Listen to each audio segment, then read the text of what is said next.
إن الحمد لله حامدا ومصليا أما بعد قال تبارك وتعالى يا أيها الذين آمنوا إذا لقيتم فئة فاثبتوا واذكروا الله كثيرا لعلكم تفلحون۔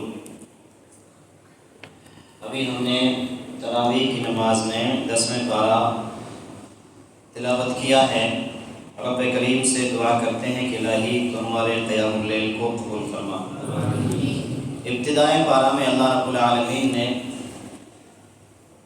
جنگ بدر کا واقعہ اور مال غنیمت کی تقسیم کے بارے میں ذکر کیا ہے۔ اس واقعے کو بہت مفصل انداز میں اللہ رب العالمین نے یہاں بیان کیا ہے، بہر کیف اسے ہم سنتے رہتے ہیں۔ آگے اللہ رب العالمین نے خاص طور پر بتائی اور فرمایا یا ایھا الذین آمنوا اذا لقیتم فئۃ فاثبتوا، اے وہ لوگوں جو ایمان لائے ہو، جب تم کسی سے مقابلہ کرو، کسی سے تمہارا آمنا سامنا ہو تو فاثبتوا، تم ثابت قدم رہا کرو۔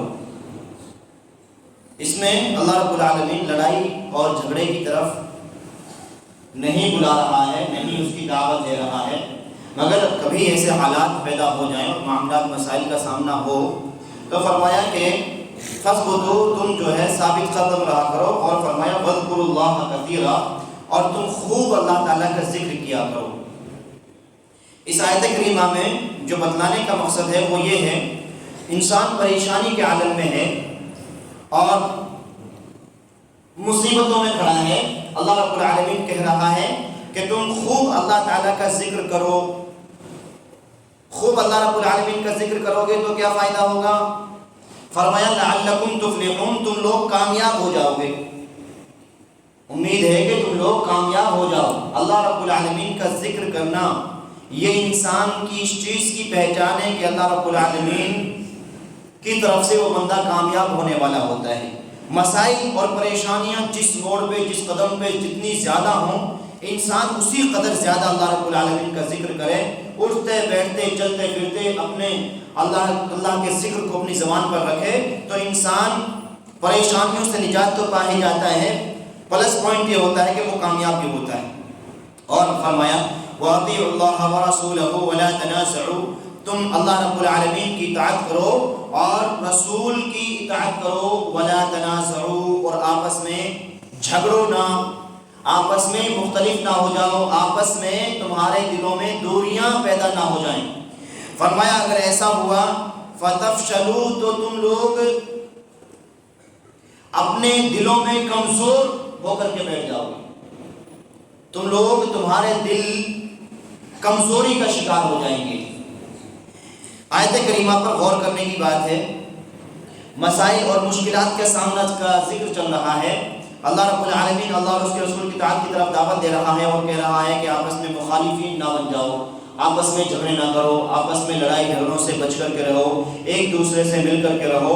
پتہ لگا جب قوم ایک دوسرے کا مخالف ہوتی ہے، آپس میں انتشار کا شکار ہوتی ہے، آپس میں لڑائی اور جھگڑے کرنے لگ جاتی ہے، دلوں میں دوریاں پیدا ہونے لگ جاتی ہیں، تو یہ قوم دوسروں سے سامنے مغلوب ہو جاتی ہے، دوسری قومیں اس کے سامنے غالب آ جاتی ہیں، اور قوم کو تنزلی کی طرف جانے کا بڑا ذریعہ ہوتا ہے کہ قوم مختلف ہو جائے، لڑائی جھگڑوں والی ہو جائے، انتشار والی ہو جائے، آپس میں ایک دوسرے سے جلن حسد بغض کرنے والی ہو جائے۔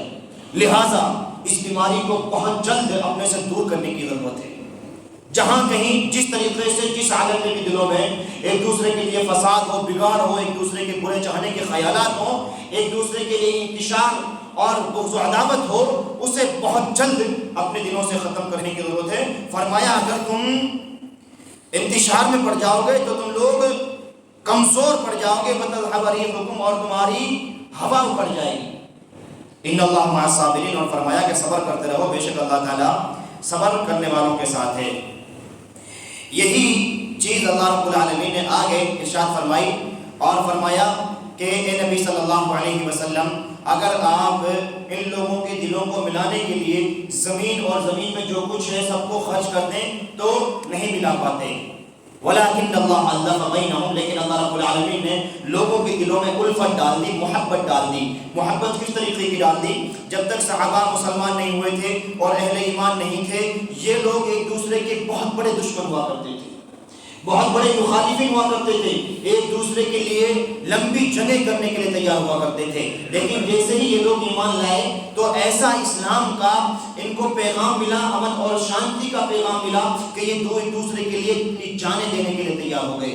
یہاں تک کہ واقعات کو آپ دیکھو گے، جب اگر کوئی شخص مسلمان نہیں ہوتا، اپنا قریبی ہی ہوتا تھا وہ، لیکن ان کی نظر میں اپنا قریبی مومن ہوا کرتا تھا۔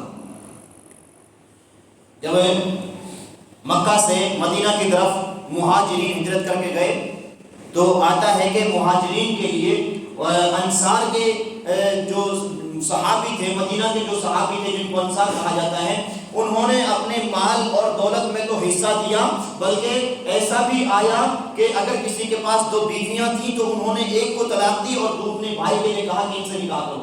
اتنا قریبی رشتہ اسلام نے مسلمان کا اور اس انسان کا بنایا ہے۔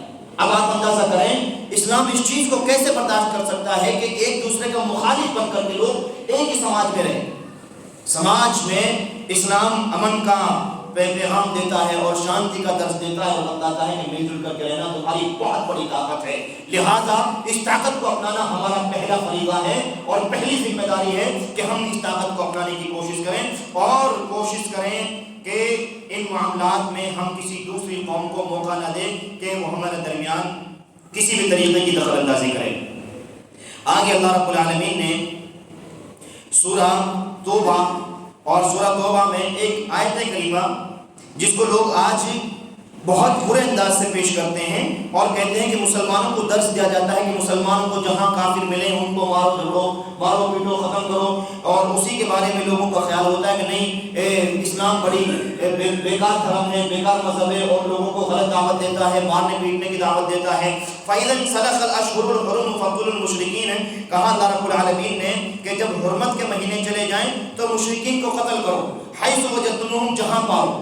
دیکھیے آیت کریمہ خاص ہے اور مخصوص ہے، مخصوص لوگوں کے لیے ہے اور مخصوص وقت کے لیے ہے۔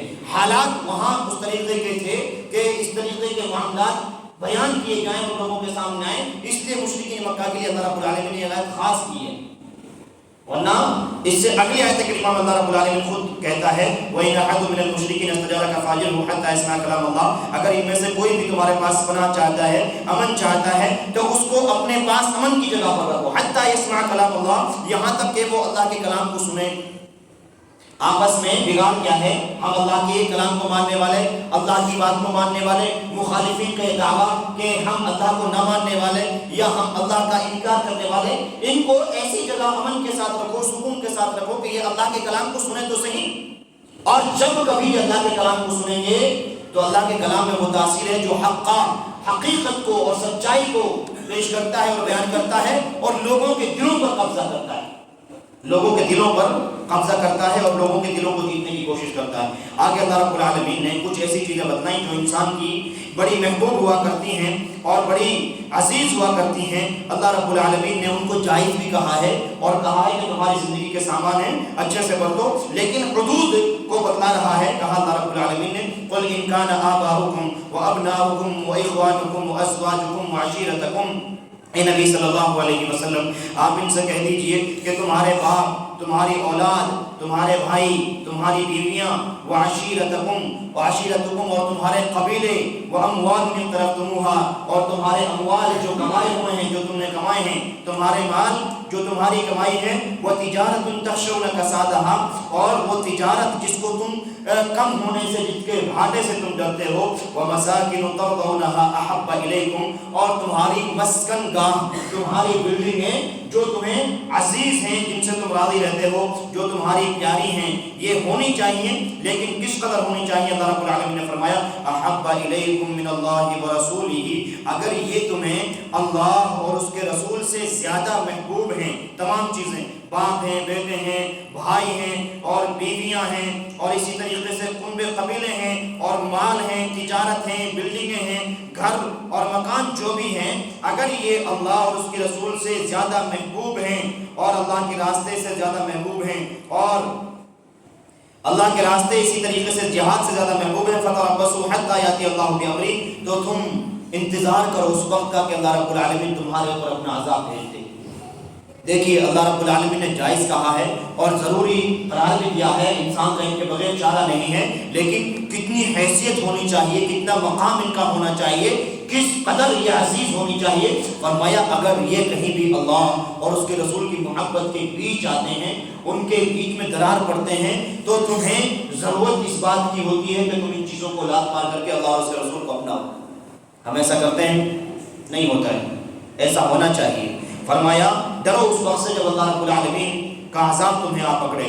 واللہ لا یہدی القوم الفاسقین، اور اللہ رب العالمین فاسقین قوم کو ہدایت نہیں دیتا ہے. ایک آخری چیز اور بہت اہم بہت ضروری چیز ہے، اس کو آپ کے سامنے بیان کر دینا مناسب سمجھ رہا ہوں. وہ ہے کہ ہم تمام لوگ جو زکوٰۃ ادا کرنے والے ہوتے ہیں، ادا کرتے ہیں، اور ہر اہل ایمان مسلمان جن پر زکوٰۃ فرض ہے وہ زکوٰۃ کو ضرور ادا کرتا ہے. لیکن یقین جاننے کی بات یہ ہے اس مسلمان کی زکوٰۃ جتنی غلط جگہ استعمال ہوتی ہے اسے خود بھی اندازہ نہیں ہوتا.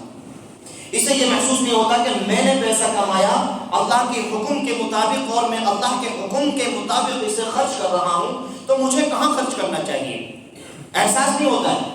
اور آج اگر ہمارے سامنے کوئی آ جائے، گلیوں میں بھی آ جائے، اپنی چند باتوں کا رونا رو دے تو ہم اس کی طرف مائل ہو جاتے ہیں اور بہت آسانی سے اس پر یقین کرتے ہوئے اور اس کی خواہش کے مطابق اس کو مال فراہم کر دیتے ہیں. اسی طریقے سے اگر کوئی شخص آیا مسجد مدرسے کے نام پہ چندہ کرنے، ہم نے اس کے بارے میں یہ بھی تحقیق نہ کی کہ یہ صحیح ہے کہ غلط ہے، اس کی زبان کے چند بول ہمیں اچھے لگے، ہم نے بہت زیادہ پیسہ اپنی جیب سے نکال کر کے اسے دے دیا.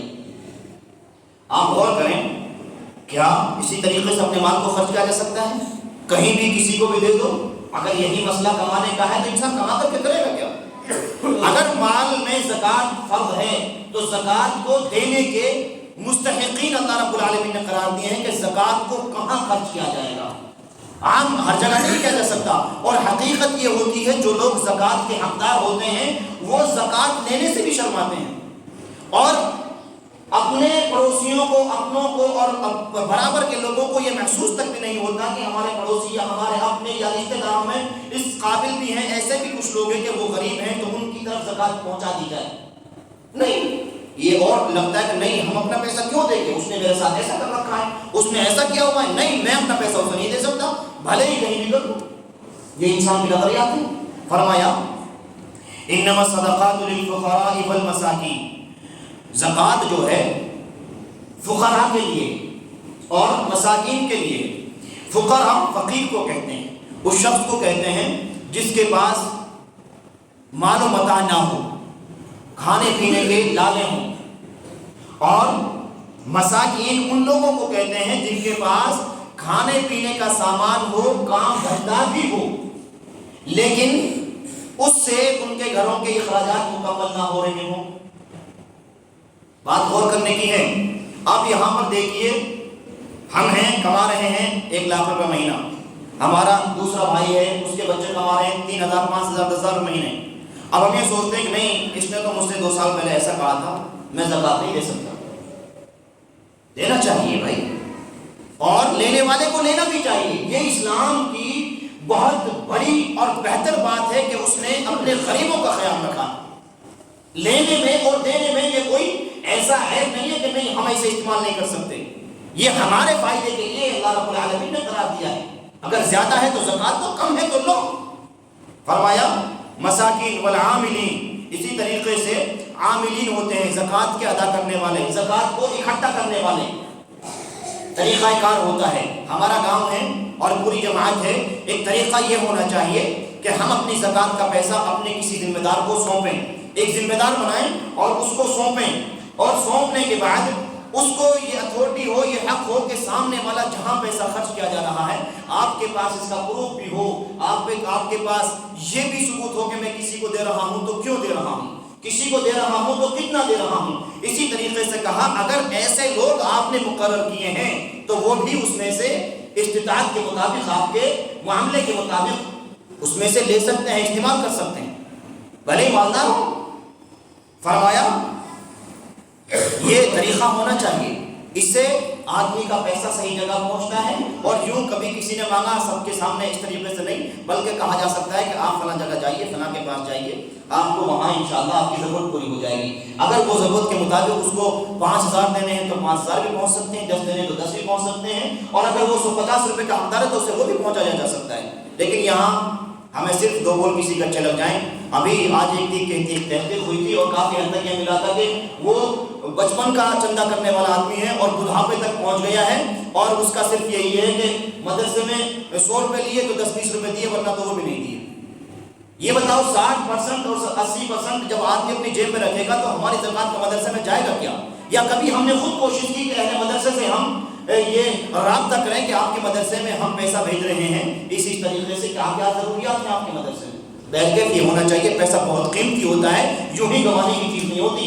ثواب کی نیت ہے تو اس میں اس قدر انسان کی سوچ ہونی چاہیے کہ میرا پیسہ صحیح جگہ پہنچ جائے۔ والعاملین، اور فرمایا عاملین زکوٰۃ کے اکٹھا کرنے والے، والمؤلفۃ قلوبہم، اور قلوبہم وہ لوگ جن کے دل مائل ہوتے ہیں۔ مائل ہونے سے مراد وہ لوگ ہیں جو ابھی مسلمان نہیں ہیں لیکن اگر ان کی مدد کرنا چاہیں، ہم زکوٰۃ کے پیسے سے مدد کریں تو ہو سکتا ہے کہ وہ مسلمان ہو جائیں۔ یا ایسے لوگ جو مسلمان ہیں اور اگر ان کی مدد نہیں کی گئی تو ہو سکتا ہے کہ دوسروں کی طرف لالچ مل جائے تو وہ اسلام کو چھوڑ بیٹھیں۔ آپ غور کیجئے، ہمارے سماج میں ایسا بہت ہوتا ہے، غریب طبقہ ہوتا ہے، اگر ہم ان کے سامنے اچھے اخلاق سے پیش آئیں اور ان کی کچھ ضرورت کے مطابق مدد کر دیں تو ہماری بات بھی سنتے ہیں اور ہمیں اچھا بھی سمجھتے ہیں، اور ہو سکتا ہے کہ وہ اسلام سے بھی متفق ہو جائیں اور اسلام میں اور حقیقی دین میں وہ آ جائیں۔ لیکن ہم کہاں سمجھتے ہیں کہ ہمیں اپنے سماج میں بھی ایسے لوگ ہیں یا ان کو بھی دینا چاہیے۔ والمؤلفۃ قلوبہم فی الرقاب، اور فرمایا رقاب والغارمین، گردنوں کو آزاد کرانے میں۔ بہت سے مسلمان کیا ہیں، جیلوں میں پھنسے ہوئے ہیں، پریشان، ناجائز ان پر مقدمے لگے ہوئے ہیں اور وہ پریشان ہیں، ماں باپ کے پاس اتنی دولت نہیں ہے کہ ان کو چھڑائیں، تو ایسی جگہ کیا ہے، زکوٰۃ کا پیسہ جانا چاہیے۔ اور اگر کوئی لوگ قرض دار ہیں، قرض ہے کسی کے اوپر، بھائی کسی نے شادی کی تھی اور شادی میں زیادہ خرچہ ہو گیا، بیٹی کی شادی تھی، حالات کو دیکھ کر کے انسان کر رہا ہے، مجبوری میں جہیز بھی دے رہا ہے، مسائل بھی آ رہے ہیں اور حقیقی معنوں میں وہ کمزور ہے، تو ایسے موقع پر اس کا قرض آ کے وہ ادا نہیں کر پا رہا ہے، آگے مسائل بھی آ رہے ہیں، یا اور بھی کسی طریقے کا قرض دار ہے، وہ اپنا قرضہ نہیں ادا کر سکتا، تو زکوٰۃ کا پیسہ ہو اس کو دیا جا سکتا ہے، زکوٰۃ اس کا قرضہ اتارا جا سکتا ہے۔ فرمایا فی سبیل اللہ، اور اللہ کے راستے میں، وابن السبیل، اور مسافروں پر۔ مسافر کیا ہے، ایک شخص مالدار ہے، خود مالدار آدمی ہے وہ، اور وہ سفر کر رہا ہے، راستے میں اس کا پرس گر گیا یا اس کے پیسے چوری ہو گئے، مالدار تو ہے لیکن اب راستے میں وہ کیا کریں؟ ایسے موقع پر اگر وہ کسی کے سامنے ہاتھ پھیلائے یا کوئی چاہے کہ اس کی میں مدد کروں تو اس طریقے سے کہ میرے پاس زکوٰۃ کے پیسے ہیں، اس کو لینے میں بھی کوئی پریشانی نہیں ہونی چاہیے اور دینے والے کو دینے میں بھی کوئی پریشانی نہیں ہونی چاہیے۔ یہ 8 جگہ اللہ رب العالمین نے کہا کہ ان جگہوں پہ زکوٰۃ کو خرچ کرو۔ ہماری زکوٰۃ صرف مدرسوں کے نام پہ جاتی ہے، نہ دیں، میں یہ نہیں کہتا دیجئے، مدرسے اسلام خریدے ہیں، ضرورت ہے مدارس میں زکوٰۃ جائے، لیکن حقیقی اور غیر حقیقی سچائی اور جھوٹائی کا یقین ہمیں ہونا چاہیے کہ ہمارا پیسہ جا رہا ہے تو کہاں جا رہا ہے۔ میں بات یہ واضح کرنا چاہ رہا تھا۔ فرمایا فریضۃ من اللہ، یہ اللہ تعالیٰ کی طرف سے فرض ہے، واللہ علیم حکیم، اور اللہ علیم ہے، جاننے والا ہے اور حکمت والا ہے۔ بہرکیف آج کے درس سے بھی کئی ساری باتیں معلوم ہوتی ہیں، ہمیں ضرورت اس بات کی ہے کہ ان تمام چیزوں پر یقین کریں۔ اللہ تعالیٰ سے دعا کرتے ہیں کہ مولا کریم قرآنی آیات پر عمل کرنے کی توفیق عطا فرما دے۔ اللہ تو ہمارے پیسے کو جائز جگہ ہمیں بھی خرچ کرنے کی توفیق دے، اور اللہ تعالیٰ ہمیں صحیح جگہ استعمال کرنے کی توفیق نصیب فرما۔ آمین۔ وآخر دعوانا ان الحمد للہ۔